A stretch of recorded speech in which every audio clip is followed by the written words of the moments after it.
ایک ابر نو بہار فضاؤں پہ چھا گیا، ایک ابر نو بہار فضاؤں پہ چھا گیا، اقبال اس چمن کی رگوں میں سما گیا۔ صدر ذی وقار، آج کے اس معزز ایوان میں مجھے جس موضوع پہ لب کشائی کرنا ہے وہ ہے آج کا نوجوان اقبال کا شاہین نہیں ہے۔ جی جناب من، یہ بات بالکل ٹھیک ہے کہ جب نوجوان اقبال کا شاہین تھا تب دنیا کی آنکھوں میں آنکھیں ڈال کر فتوحات حاصل کرتا تھا، تب اس نے بحر ظلمات میں گھوڑے دوڑا دیے۔ لیکن آج کے نوجوان کے بارے میں کہنا چاہوں گی کہ پرواز ہے دونوں کی اسی ایک جہاں میں، پرواز ہے دونوں کی اسی ایک جہاں میں، کرگس کا جہاں اور ہے شاہین کا جہاں اور۔ جناب من، اقبال کے شاہین تو زمین کی بجائے دلوں کو تسخیر کرتے تھے، لیکن افسوس آج کے نوجوان کو احساس ہی نہیں کہ وہ اقبال کا شاہین ہے۔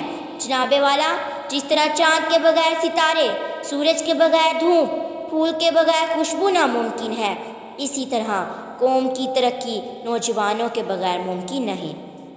وہ زمانے میں معزز تھے مسلمان ہو کر، وہ زمانے میں معزز تھے مسلمان ہو کر، اور تم خوار ہوئے تارک قرآن ہو کر۔ آج کا نوجوان محمد بن قاسم، حیدر علی ٹیپو اور قائد اعظم بننے کی بجائے فلموں کے ہیرو کہلوانے میں فخر محسوس کرتا ہے۔ آج کا نوجوان بھول گیا کہ وہ اقبال کا شاہین ہے جو آسمان کی وسعتوں میں پرواز کرتا ہے۔ کاش وہ چمن کے بلبل بننے کی بجائے شاہین بنے۔ اقبال نے بھی یہی پیغام دیا ہے کہ تو شاہین ہے پرواز ہے کام تیرا، تو شاہین ہے پرواز ہے کام تیرا، تیرے سامنے آسماں اور بھی ہیں۔ جبکہ جناب من، آج کے شاہین میں تعلیم و تربیت کی کمی ہے۔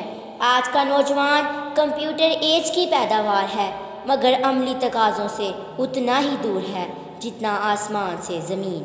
تبھی اقبال خداوندان مکتب سے شکوہ کرتے ہیں کہ شکایت ہے مجھے یارب خداوندان مکتب سے، شکایت ہے مجھے یارب خداوندان مکتب سے، سبق شاہین بچوں کو دے رہے ہیں خاک بازی کا۔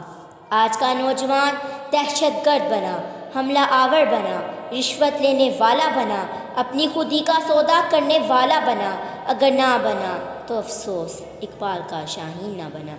جھپٹنا پلٹنا پلٹ کر جھپٹنا کو بھلا کر، اب لہو کو اس طرح گرم رکھتا ہے میرا شاہین، اب لہو کو اس طرح گرم رکھتا ہے میرا شاہین، کبھی چائے کبھی سگریٹ کبھی نسوار پیتا ہے۔ اسی لیے کسی نے کیا خوب کہا ہے کہ آج کے نوجوان میں صلاحیت نہیں کہ وہ اقبال کا شاہین بن سکے۔ اسی لیے حضرت اقبال کا شاہین کب کا اڑ چکا، حضرت اقبال کا شاہین کب کا اڑ چکا، اب کوئی اپنا مقامی جانور پیدا کرو۔ شکریہ۔